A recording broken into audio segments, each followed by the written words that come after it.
মাত্র ৭টি লক্ষণ থাকলে আপনার বুঝতে হবে যে আপনার জরায়ুতে সমস্যা আছে। ৭টি লক্ষণের ভিতর সবচেয়ে গুরুত্বপূর্ণ হলো আপনার অতিরিক্ত তলপেটে ব্যথা এবং ভারী, ভারী অনুভব হওয়া এবং দীর্ঘকালীন সময় ধরে আপনার সাদা, সাদা সিরাপ যাওয়া এবং সাদা সিরাপের সাথে অতিরিক্ত দুর্গন্ধ হওয়া এবং পিরিয়ডের সময় অতিরিক্ত ব্যথা এবং অনিয়মিত পিরিয়ড হওয়া এবং পিরিয়ডের সময় অতিরিক্ত চাকা, চাকা কালো, কালো যাওয়া এবং পিরিয়ডের সময় অতিরিক্ত রক্ত যাওয়া। বিশেষ করে এই লক্ষণগুলো থাকলেই আপনার বুঝতে হবে যে আপনার জরায়ুতে অনেক রকমের সমস্যা আছে।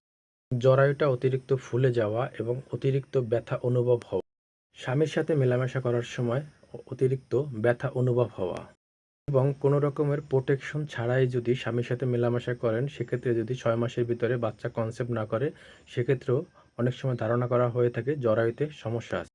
তো এই জরায়ুতে এই সমস্যার প্রধান চাবিকাঠি হলো আপনার যদি জরায়ুতে অনেক সময় টিউমার হয়ে থাকে কিংবা জরায়ু যদি সিস হয়ে থাকে এবং মহিলাদের হরমোনের ভারসাম্য নষ্ট হয়ে গেলে এরকমের সমস্যা দেখা দিতে পারে।